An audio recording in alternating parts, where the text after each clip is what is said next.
47 अध्याय पाठ करवा। गतकाली आम अंधकर मृत्यु विषय आम जानते अंधकर बध विषय पाठ कले। अंधक बध तो ही नाला भगवान तार गणाध्यक्ष पदरे नियुक्त करते। गणाध्यक्ष पद देते काली आविर्भाव केमती से कथा पढ़ले। आज आम पढ़ा 47 अध्याय नंदीश्वर द्वारा शुक्राचार्य अपहरण और शिव तांको गिली देवा प्रसंगर विस्तृत वर्णना। 100 वर्ष पर शिव लिंग मार्ग दे शुक्राचार्य बहिरागमन। शिव द्वारा तांकर शुक्र नामकरण। शुक्र जपि मृत्युंजय मंत्र और शिव अष्टोत्तर शतनाम स्तोत्र वर्णना एवं शिव अंधक को वर प्राप्ति। व्यासदेव पचारे महाबुद्धिमान सनत कुमार पूर्वोक्त महाभयंकर युद्ध चलता बेले त्रिपुरारी शिव दैत्य गुरु शुक्राचार्य को गिड़ी पकाई से घटना को मु संक्षेप शुणिली। एबे विस्तृत रूपे ताहा वर्णना करंतु। पिनाकधारी शिव उदर को जाई महायोगी शुक्राचार्य कौन कले। शंभुक जठराग्नि तांकु हजम करदेला नहीं कहीं। भृगु नंदन शुक्र मध्य कल्पांतकालीन अग्नि परि उग्र तेज संपन्न थिले। से शंभुक जठर पंजरु किपरि बाहरिले, से किपरि ओ केते काल पर्यंत आराधना करथिले। तात तांकु जेउ मृत्यु समनकारी परा विद्या प्राप्त होइतिला ताहा केउ विद्या जा द्वारा मृत्यु को मध्य टाळी दिया जाय पारे। मुने लीला विहारी देवाधिदेव भगवान शंकर त्रिशूल बाहरिबा परे अंधक को गणाध्यक्ष पद किपरि प्राप्त होला। तात मोर शिवलीला मृत श्रवण करने को विशेष इच्छा रही। तेणु मो उपरे कृपा करी से समस्त वृत्तांत पूर्ण रूप से कहतु। ब्रह्मा कहते अमित तेजस्वी व्यासंक वचन सुनी सनत कुमार शिवंक पदारविंद को स्मरण करी एपरि कहले।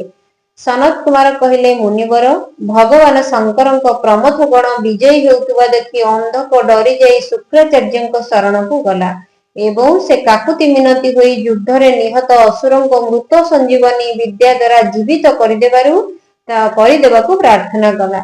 शुक्राचार्य शरणागत धर्म रक्षा करने को उचित मणिले। तेणु से युद्ध स्थल को गले एवं आदर पूर्वक से विद्यार स्वामी शिव को स्मरण करने पर जन जन कर दैत्यों मृत संजीवनी विद्या प्रयोग करने को लगिले।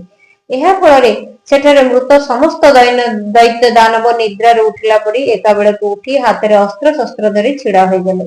जेपरी पूर्ण रूप से अभ्यास करा जाइतिबा वेद यथा समय रे बादल एवं विपत्ति समय रे श्रद्धा पूर्वक ब्राह्मण को दिया जाइतिबा धन तुरंत प्रकट हो जाए।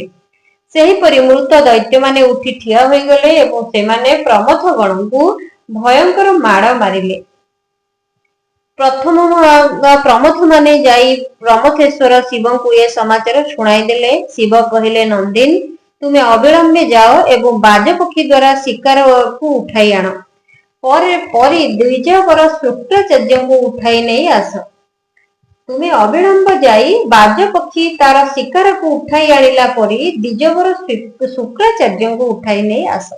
सनत कुमार कहते महर्षि वृषभ ध्वज एपरि कहवा मात्रे नंदी षंढ परी बहु जोर रे गर्जन कले एवं असुर सेना को भेद करी भृगुवंशर दीप शुक्राचार्य निकट में पहुंचले। सेठारे दैत्य माने हाथ रे पास खड्ग वृक्ष पत्थर पर्वत खंड मान धरी रक्षा करथिले। बलवान नंदी सेमानकु निज पराक्रम रे विक्षुब्ध करी सरभ हाथ को उठाई देबा परी शुक्राचार्य को उठाई लेले। महाबली नंदेश्वर तांको धरिबा मात्रे शुक्राचार्य को वस्त्र खोलीगला, आभूषण भी खसी पड़ा एवं केशगुच्छ मध्य अस्तव्यस्त होईगला।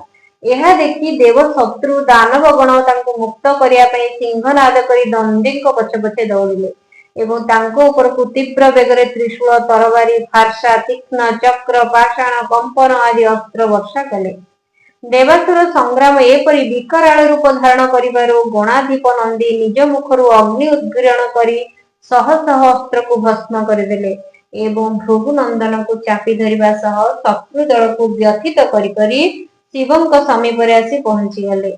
से अविलंबे शिवंक निकट रे शुक्राचार्य को अर्पण करी कहले भगवान एई नियंतु शुक्राचार्य आपणक सम्मुखरे उपस्थित। एहापरे भूतनाथ देवादिदेव शिव शुक्राचार्य को पवित्र व्यक्ति द्वारा प्रदत्त उपहार धरी पकाइले एवं उपहार परि धरी पकाइले एवं किछि न कहि तत्क्षणात् तांको फळटिए परि पाटी को पकाइदेले। ଏହା ଦେଖି ଅସୁରମାନେ ଉଚ୍ଚସ୍ୱରରେ ହାହାକାର କଲେ। ବ୍ୟାସଦେବ ଗିରିରାଜେଶ୍ୱର ଶୁକ୍ରାଚାର୍ଯ୍ୟଙ୍କୁ ଗିଳି ପକାଇବାରୁ ଦୈତ୍ୟମାନଙ୍କର ବିଜୟର ଆଶା ମଉଳିଗଲା। ସେତେବେଳେ ସେମାନଙ୍କର ଅବସ୍ଥା ଶୁଣ୍ଢବିହୀନ ହାତୀ, ସିଂହବିହୀନ ଷଣ୍ଢ, ମସ୍ତକବିହୀନ ଦେହ, ଅଧ୍ୟୟନ ରହିତ ବ୍ରାହ୍ମଣ, ଉଦ୍ୟମହୀନ ପ୍ରାଣୀ, ଭାଗ୍ୟହୀନର ଉଦ୍ୟମ, ସ୍ୱାମୀବିହୀନା ସ୍ତ୍ରୀ, ଫଳାବିହୀନା ଶର, ପୁଣ୍ୟହୀନର ଆୟୁ, ବ୍ରତ ରହିତ ବେଦାଧ୍ୟୟନ, ବୈଭବ ଶକ୍ତିହୀନ କର୍ମ ସମୂହ, ବୀରତ୍ୱହୀନ କ୍ଷତ୍ରିୟ ଓ ସତ୍ୟହୀନ ଧର୍ମ ପରି ଶୋଚନୀୟ ଏବଂ ନିଷ୍ଫଳ ହୋଇଗଲା। ଦୈତ୍ୟମାନଙ୍କର ସମସ୍ତ ଉତ୍ସାହ ମଧ୍ୟ ନଷ୍ଟ ହୋଇଗଲା। ଏହା ଦେଖି ଅନ୍ଧକ ଦୁଃଖ ପ୍ରକାଶ କରୁଥିବା ତାର ବୀର ଯୋଦ୍ଧାଙ୍କୁ ବହୁତ ଉତ୍ସାହିତ କଲା ଏବଂ କହିଲା, ବୀରଗଣ, ଯେଉଁମାନେ ରଣାଙ୍ଗନ ଛାଡି ପଳାଇ ଯାଆନ୍ତି ସେମାନଙ୍କ ଖ୍ୟାତି ଅପଯଶ ରୂପୀ କାଳିମାରେ ମଳିନ ହୋଇଥାଏ ଏବଂ ସେମାନଙ୍କୁ ଇହଲୋକରେ କି ପରଲୋକରେ କେଉଁଠି ବି ସୁଖ ମିଳେ ନାହିଁ। ଯଦି ପୁନର୍ଜନ୍ମ ରୂପୀ ମଳର ଅପହରଣକାରୀ ଧରାତୀର୍ଥ ଅର୍ଥାତ୍ ରଣତୀର୍ଥରେ ଅବଗାହନ କରାଯାଏ ତେବେ ଅନ୍ୟ ତୀର୍ଥରେ ସ୍ନାନ, ଦାନ, ତପ କରିବାରେ ଆଉ କି ପ୍ରୟୋଜନ? ଅର୍ଥାତ୍ ଏ ସମସ୍ତ କର୍ମର ଫଳ କେବଳ ରଣାଭୂମିରେ ପ୍ରାଣତ୍ୟାଗ କରିଦେଲେ ହିଁ ମିଳିଯାଏ। ଦୈତ୍ୟରାଜର ଏପରି ବଚନକୁ ଧାରଣ କରି ଦାନବ ଦୈତ୍ୟମାନେ ପୁନଃ ରଣଭେରୀ ବଜାଇ ରଣଭୂମିରେ ପ୍ରମଥଗଣଙ୍କ ଉପରକୁ ମାଡ଼ି ଆସିଲେ।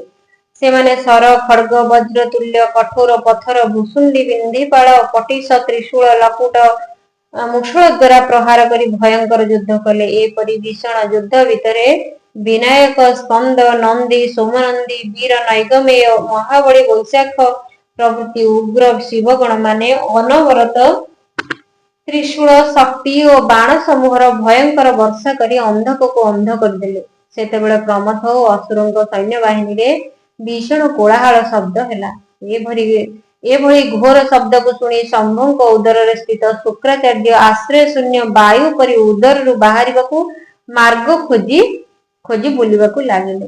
ସେତେବେଳେ ତାଙ୍କୁ ରୁଦ୍ରଙ୍କ ଉଦରରେ ପାତାଳ ସମେତ ସପ୍ତଲୋକ, ବ୍ରହ୍ମା, ନାରାୟଣ, ଇନ୍ଦ୍ର, ଆଦିତ୍ୟ, ଅପ୍ସରାଙ୍କର ବିଚିତ୍ର ବିଚିତ୍ର ଭୁବନ ତଥା ସେହି ପ୍ରମଥାସୁର ସଂଗ୍ରାମ ମଧ୍ୟ ଦେଖାଗଲା। ଏହି ରୂପେ ସେ 100 ବର୍ଷ ପର୍ଯ୍ୟନ୍ତ ଶିବଙ୍କ କୁକ୍ଷୀରେ ଚାରିଆଡ ଭ୍ରମଣ କଲେ। ମାତ୍ର ଦୁଷ୍ଟ ପୁରୁଷର ଦୃଷ୍ଟି ଯେପରି ସଦାଚାରୀଙ୍କ ଛିଦ୍ରକୁ ଦେଖିପାରେ ନାହିଁ, ଠିକ୍ ସେହିପରି ତାକୁ କୌଣସି ଛିଦ୍ର ଦିଶିଲା ନାହିଁ। ଏଣୁ ଭୃଗୁନନ୍ଦନ ଶୈବଯୋଗର ଆଶ୍ରୟ ନେଇ ଗୋଟିଏ ମନ୍ତ୍ର ଜପ କଲେ। ସେହି ମନ୍ତ୍ର ପ୍ରଭାବରେ ଶମ୍ଭୁଙ୍କ ଜଠର ପଞ୍ଜରରୁ ଶୁକ୍ର ରୂପରେ ଲିଙ୍ଗ ମାର୍ଗ ଦେଇ ବାହାରକୁ ବାହାରିଲେ। ସେଠାରେ ବାହାରି ସେ ଶିବଙ୍କୁ ପ୍ରଣାମ କଲେ। ଗୌରୀ ତାଙ୍କୁ ପୁତ୍ର ରୂପରେ ସ୍ୱୀକାର କଲେ ଏବଂ ବିଘ୍ନ ରହିତ କରିଦେଲେ।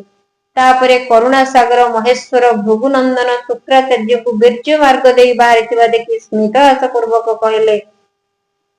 ମହେଶ୍ୱର କହିଲେ, ଭୃଗୁନନ୍ଦନ, ତୁମେ ମୋର ଲିଙ୍ଗ ମାର୍ଗ ଦେଇ ଶୁକ୍ର ପରି ବାହାରିଛ, ତେଣୁ ଏବେ ତୁମେ ଶୁକ୍ର ନାମରେ ଖ୍ୟାତ ହେବ।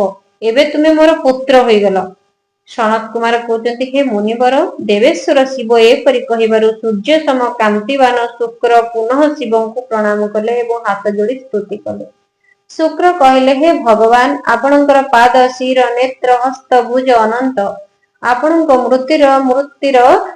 ମୂର୍ତ୍ତିର ଗଣନା ମଧ୍ୟ ଅସମ୍ଭବ। ଏ ପରିପ୍ରେକ୍ଷୀରେ ମୁଁ ଆପଣଙ୍କ ପରି ସ୍ତୁତ୍ୟଙ୍କ ଆଗରେ ମୁଣ୍ଡ ନୁଆଇଁ କିପରି ବା ସ୍ତୁତି କରିବାକୁ ସକ୍ଷମ ହୋଇପାରିବି? ଆପଣ ଅଷ୍ଟମୂର୍ତ୍ତି ରୂପେ ପ୍ରସିଦ୍ଧ ଅଟନ୍ତି, ପୁଣି ଆପଣ ଅନନ୍ତ ମୂର୍ତ୍ତି ମଧ୍ୟ ଅଟନ୍ତି। ଆପଣ ସୁର ଅସୁର ସମସ୍ତଙ୍କର କାମନା ପୂର୍ଣ୍ଣ କରିଥାନ୍ତି ଏବଂ ଅନିଷ୍ଠ ଦୃଷ୍ଟିଯୁକ୍ତ ଲୋକଙ୍କୁ ସଂହାର ମଧ୍ୟ କରିଦିଅନ୍ତି। ଆପଣ ଏପରି ସ୍ତୁତ୍ୟ, ଏଣୁ ମୁଁ ବା ଆପଣଙ୍କୁ କେଉଁ ପ୍ରକାର ସ୍ତୁତି କରିବି?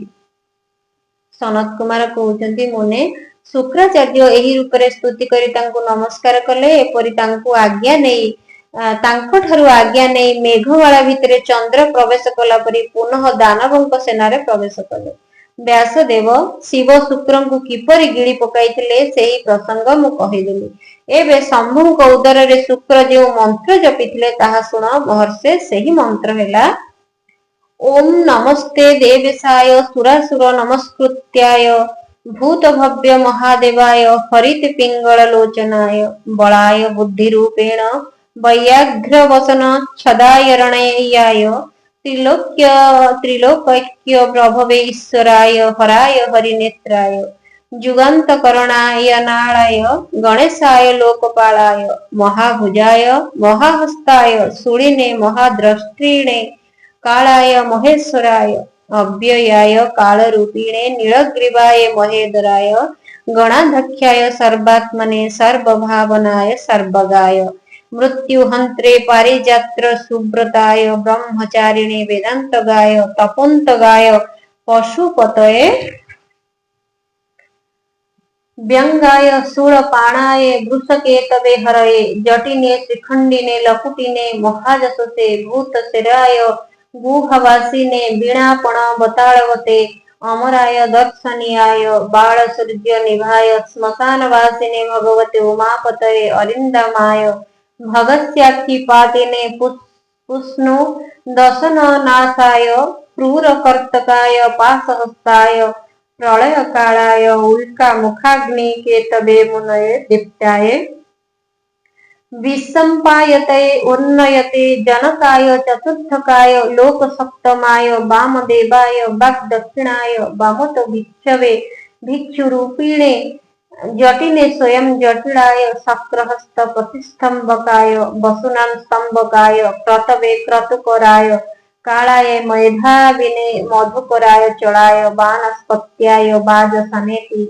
समश्रम पूजिताय जगद्धात्रे जगत्कर्ते पुरुषाय शाश्वताय ध्रुवाय धर्मधक्षाय त्रिवत्मने भूतभावनाय त्रिनेत्राय बहुरूपाय सूर्ययुत समप्रभाय देवाय सर्वसूर्य दिनादिने सर्वबाधा विमोचनाय बंधनाय सर्वधारिणे धर्मोत्तमाय पुष्पदंताय विभागये मुखाय सर्वहराय हिरण्यश्रवसे द्वारिणे भीमाय भीम पराक्रमाय ओम नमो नमः।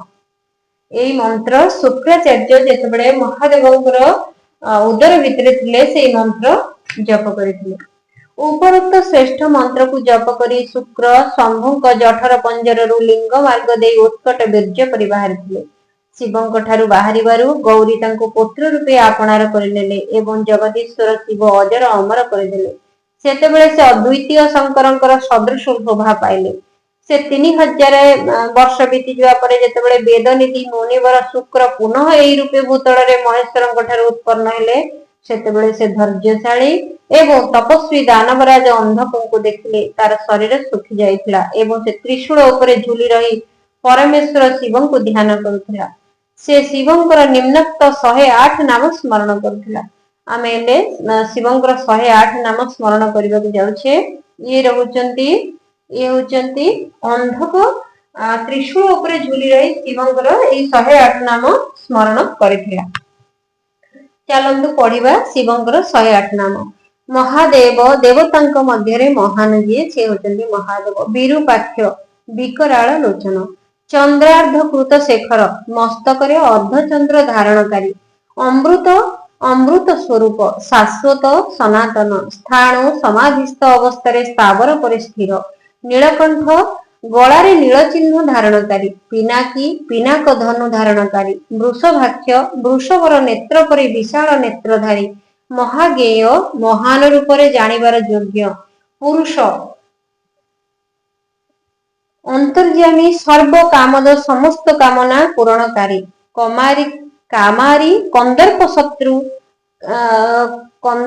शत्रु काम दहन कंदर्प दहनकारी कामरूप इच्छानुसारे रूपधारी कर्पदी विशाल जटाधारी विरूप विकराल रूप गिरीश गिरिवर कैलासरे शयनकारी भीम भयंकर रूपधारी सुर्की बड़ बड़ दंत पंक्तिधारी रक्तवासा लाल वस्त्र परहिता जोगी जोगर ज्ञाता काल दहन कालार भस्मकारी त्रिपुराघ्न त्रिपुरंकर निहंता कपाळी कपाळधारी गूढ़ व्रत जहांक व्रत प्रकट नुहे गुप्त मंत्र जहांकर मंत्र गोपनीय गंभीर गंभीर स्वभावर भाव गोचर जे भक्तंकर भावना अनुसार प्रकट होती अणी माणादि गुणधार अणिमाणादि सिद्धि मानकर अधिष्ठान त्रैलोक्य सौर्यदायक त्रिभुवनर ऐश्वर्य प्रदानकारी वीर होचंती बलशाली। वीरहंता वीर शत्रुंकर विनाशकारी।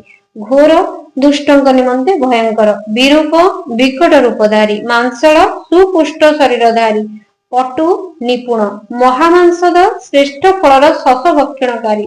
उन्मत्त मतुआला। भैरव काल भैरव स्वरूप। महेश्वर देवेश्वर मध्य श्रेष्ठ।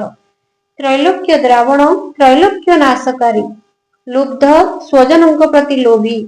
लुब्धक महाव्याधि स्वरूप। यज्ञ सुदन दक्ष यज्ञ विनाशक।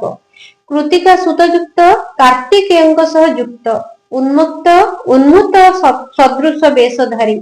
कृतिवासा वस्त्र रूपे गजासुरर चर्म धारणकारी। गजकृति परिधान हाथीर चर्म परिधानकारी। क्षुब्ध भक्तों कष्टर क्षोभ प्रकाशकारी। भुजगभूषण सर्प मानक भूषण रूपे धारणकारी। दतालंब भक्तगणଙ୍କର ଅବଲମ୍ବନ। ବେତାଳ ବେତାଳ ସ୍ୱରୂପ। ଘୋର ଘୋର। ଶାକିନୀ ପୂଜିତ ଶାକିନୀଙ୍କ ଦ୍ୱାରା ସମରାଧିତ। ଅଘୋର ଅଘୋର ପଥର ପ୍ରବର୍ତ୍ତକ। ଘୋର ଦୈତ୍ୟଜ୍ଞ ଭୟଙ୍କର ଦୈତ୍ୟଙ୍କର ସଂହାରକ। ଘୋର ଘୋଷ ଭୀଷଣ ଶବ୍ଦକାରୀ। ବନସ୍ପତି ବନସ୍ପତି ସ୍ୱରୂପ। ଭସ୍ମାଙ୍ଗ ଶରୀରରେ ଭସ୍ମ ଲେପାନକାରୀ। ଜଟିଳ ଜଟାଧାରୀ शुद्ध परम पावन। भैरुंड शतसेवित सहस भेरुंड पक्षी द्वारा सेवित। भूतेश्वर भूतंकर अधिपति। भूतनाथ भूतगणंकर स्वामी। पंचभूताश्रित पंचभूतंकर आश्रय। खग गगन बिहारी। क्रोधित क्रोधे युक्त। निष्ठुर दुष्ट मानक प्रति कठोर। चंड प्रचंड पराक्रमी। चंडीश चंडी प्राणनाथ। चंडिका प्रिय चंडिका प्रियतम। चंडतुंड अत्यंत कुपित मुखाकृति विशिष्ट। गुरुत्मान गरुड़ स्वरूप। निस्त्रीष खड्ग स्वरूप। शव भोजन शवकु भोग लगाउथुवा। लेलिहान क्रुद्ध हेबा बेले जिह्वा लह लह करुथुवा। महारौद्र अत्यंत भयंकर। मृत्यु मृत्यु स्वरूप। मृत्युर गोचर मृत्युर सीमारु अतीत। मृत्युर मध्यकाल। महासेन विशाल सेना थिबा कार्तिकेय स्वरूप। श्मशान अरण्यवासी श्मशान अरण्य विचरणकारी। राग प्रेम स्वरूप। विराग आसुति रहित। रागांध प्रेम समुदित। वितराग बैरागी। शतार्थी असंख्य तेज कणिकार युक्त। सत्व सत्व गुण रूप। रजः रजो गुण रूप। तमः तम गुण रूप। धर्म धर्म स्वरूप। अधर्म अधर्म रूप। वासनावज इंद्र सान भाई उपेन्द्र स्वरूप। सत्य सत्य रूप। असत्य सत्य ठारू मध्य अतीत। सद्रूप उत्तम रूप संपन्न। असद्रूप विभत्स रूपधारी। अहेतुक हेतु रहित। अर्ध नारीश्वर जहां शरीर में अधा भाग नारी आ अर्ध भाग पुरुष। भानु सूर्य स्वरूप। भानुकोटि शतप्रभ 100 कोटि सूर्यंकर प्रभावशाली। यज्ञ यज्ञ स्वरूप। यज्ञपति यज्ञेश्वर। रुद्र संहारकर्ता। ईशान ईश्वर। वरद वरदाता। शिव कल्याण स्वरूप। परमात्मा शिवंकर एही 108 मूर्ति को ध्यान करिबारु दानव अंधक महाभयरु मुक्त होइगला। जटाधारी शिव प्रसन्न होई ताकु त्रिशूलर अग्रभागरु तळकु ओल्हाई देले एवं ताकु दिव्य अमृत वर्षारे अभिषिक्त करदेले। तापरे से जहा किछि करितला महात्मा महेश्वर से कथा सांत्वना पूर्वक वर्णना करी महादैत्य अंधकକୁ କହିଲେ, हे दैत्येन्द्र, मु तोर इंद्रिय निग्रह नियम शौर्य धैर्य देखि प्रसन्न होइछि। तेणु हे सुब्रत एबे कोनोसी वर माग। दैत्यंक राजाधिराज तू निरंतर मोर आराधना करिछु, तद्वारा तोर सकल कल्मष धोई होई जाइछि। एबे तू वर लाभ करिवार योग्य होई जाइछु। तेणु तोते मु वर देबाकू आसिछि। कारण 3000 वर्ष पर्यंत तू न खाई न पी बंची रहिबा द्वारा जो पुण्य अर्जन करिछु तार फलस्वरूप तोते सुख प्राप्ति हेबा आवश्यक।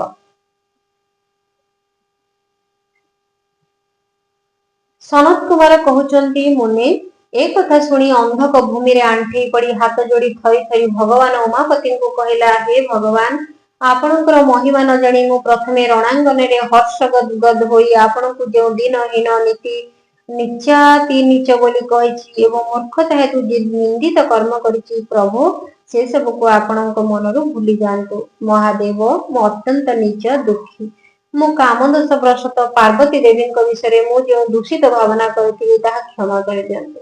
आपण तो आपणकर कृपण दीन दुखी भक्त उपरे विशेष कृपा करिथांती मु सेही परि गोटे दीनहीन भक्त आपणक शरण को आसीछि देखंतु मु आपणक सम्मुखरे कर जोड़िछि मोते रक्षा करंतु। हे जगत जननी पार्वती देवी मध्य मो उपरे प्रसन्न होंतु एवं समस्त क्रोध परित्याग करी मोते कृपा दृष्टि देखंतु। चंद्रशेखर काहे एहंकर भयंकर क्रोध आ काहे मो उपरे तुच्छ दैत्य चंद्रमणि मु कौनसी प्रकार एहाकु सह्य करि परिबि नाही संभव नाहंती परम उदार काहंती परम उदार आपण आउ काहे वार्धक्य मृत्यु काम क्रोध आदि दोषरे बसीभूत मु अर्थात आम दुहींक भितरे तुलना करा जिवा संपूर्ण असंभव। महेश्वर आपणकर एई युद्ध कला निपुण वीरपुत्र माने मोर दीनता उपरे विचार करि करि क्रोधित न होंतु। तुषार हार चंद्र किरण शंख कुंद पुष्प चंद्र सदृश शुभ्र वर्ण शिव मते एभଳି वर दियंतु जहा फळे मु ए पार्वती देवଙ୍କୁ गुरुतर गौरव रे नित्य मातृ दृष्टि देखिबि एवं आपण दुहींक भक्त होई रहिबि। देवतांक प्रति मोर वैर भाव नष्ट होई जिवो एवं शांतचित होई योगी चिंतन करी करी गणक सहित निवास करिबि। महेशान आपणक कृपारु मु जेपरि ए दानव भावकु आउ केबे स्मरण न करिबि से भଳି उत्तम वर मते प्रदान करंतु। सनत कुमार कहउछंती मुनि सत्तम एतिकी कही दैत्य राज अंधक माता पार्वती आड़क चाही त्रिलोचन को ध्यान करी करी मौन होई गले। एहा परे रुद्र देवता को कृपा दृष्टि देखिले तांक दृष्टि पड़िया मात्रे तार पूर्व वृत्तांत कथा अद्भुत जन्म कथा स्मरण आसिला सेही घटना स्मरण हेबा मात्रे तार मनर्थ पूर्ण होई गला। तापर से पितामाता उमा महेश्वर को प्रणाम करी कृतार्थ होई गला। सेतेबेले शिव पार्वती ताको स्नेह प्रदान कले अंधक प्रसन्न चंद्रशेखर ठारू तार समस्त मनोवांछित फल लाभ कला। मुने महादेव कृपारु अंधक को जेपरि परम सुखद गुणाध्यक्ष पद प्राप्त होला ताहार समस्त वृत्तांत मु तुम आगे वर्णना कली एवं मृत्युंजय मंत्र मध्य कहिदेली। ए मंत्र मृत्यु निवारक और समस्त कामना पूरणकारी एहाकु प्रयत्न पूर्वक जपिबा उचित। एठी आमे अंधकासुर केमिति शिवंकर 108 नाम उच्चारण करछि शिवंकर 108 नाम स्तुति करछि सेटा जानिले ता सहित शुक्राचार्य केमिति प्रभुंकर महादेवंकर स्तुति मंत्र पाठ करी से केमिति शुक्र मार्ग द्वारा बाहर को बाहरी छंती लिंग मार्ग द्वारा शुक्र होई बाहर को बाहरी छंती से विषय मध्ये हमें पाठ कले। तेबे आसंता काली आमे 50 अध्याय पाठ करिबा आगो तेबे जदि आपनको मो वीडियो भल लागछि वीडियो को लाइक करी चैनल को सब्सक्राइब करंतु। आमर ए पुराण शास्त्र हिंदू धर्म पई केते जे उपकारी आपन माने भलो भाबे जानि करथिबे ए वीडियो को बहुल मात्रा रे शेयर करंतु आउ कमेंट रे ओम नमः शिवाय लिखिबा को भूलंतु नाही।